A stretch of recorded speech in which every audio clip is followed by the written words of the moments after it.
তোর মাল লেগা মায়া লাগে রে, অনেক বুঝাইছিলাম যাইস না পপি পস্তাবি, অনেক বুঝাইছিলাম শুনলো না। আজকে তোর মা পায়ের উপরে পা তুইলা খাইল।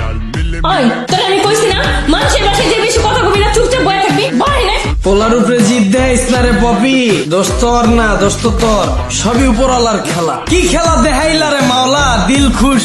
হ্যাঁ মা, হ্যাঁ খালা আইছে তো, হ্যাঁ কাম করতেছে। আরে খালা তো সেই কাম করে, ঘর তো পুরো ফকফকা বানায় লাইছে। পাইলা কই এই খালারে? জীবনের প্রথম মা একটা ভালো কাম করছে তুমি। ঠিক আছে মা, তাহলে পরে কথা কই। দেখ বাবা, সকাল থেকে কিছু খাইছস? আহারে, তোর লেগে আরো বেশি আফসোস লাগে আমার। 4 বছর আগে তোর মা যদি ভুল সিদ্ধান্ত না লইতো, আজকে তুই রাজপুত্রের মতো থাকতি। সকালবেলা উঠতি, ডাইনিং টেবিলে বইতি, দেখতি গরম গরম পাউরুটি, সামনে জেলি, বাটার, 10 পদের ফল, ইংলিশ মিডিয়াম স্কুলে পড়তি। সবই নসিব, কিচ্ছু করার নাই। তোর আব্বা কি করে রে? আব্বা কিছু করে না, খালি বাসায় আম্মুর মানে। কি কস? মারে কে? আব্বা জুয়া খেলে, আম্মুর কাছে টাকা চাইলে আম্মু টাকা না দিলে পরে মানে। আরে পপি, কি করলি রে পপি? 3 বছর ধরে তোর লাগে সম্পর্ক করলাম, কোনোদিন গায়ে হাত তুললাম না। এই রাত 12টা বাজে তুই ফুচকা খাইতে চাইছস, রাত্রেবেলা 12টা বাজে যায় ফুচকা আলারে উড়ায়া ফুচকা বানায়া তোর লেগে লয়ে গেছিলাম, তোরা খাওয়াই দিয়া তারপর আইছি।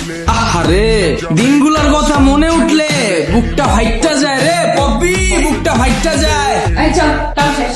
আরে খালা, কাপড় তো কয়টা রয়ে গেছিল, ধুয়ে যাইতেন। আপনার আম্মা আমার এক কামের কথা কইছে, যেদিন ঘর ঝাড়ু দিব ওইদিন ঘরে ঝাড়ু দিব। আরে মায়ে তো গেছে দেশে, কাপড়টি ধুইব কেডা? এটা কি আমি জানি? আম্মা বেতন কত ধরছে? 800। ঠিক আছে, এই মাসে আমি আরো 800 বাড়াই দিব। এই মাসে 2 কাম কর, আম্মা দেশে তাইলে পরে 1 কাম করিস। কালকেতে কাপড় পাউডার দিয়ে ভিজিয়ে রাখবেন। আমি এক বাসায় কাম করি না, আমার আরো 10 বাসায় কাম করা লাগে, বুঝছেন? তোর মায় 10 বাসায় কাম কইরা 10,000 টাকাও পায় না। আর এই আমারে 3 বছর আগে 10,000 টাকার চাকরি করে দেখা ছাইরা গেছিল।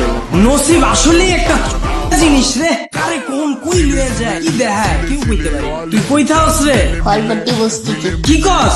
বস্তিতে থাকস? বৃষ্টি পড়ে না? বৃষ্টি এলে পানি পরে, আম্মু বদনা দিয়ে রাখি। আহারে পপি, কি করলি রে পপি?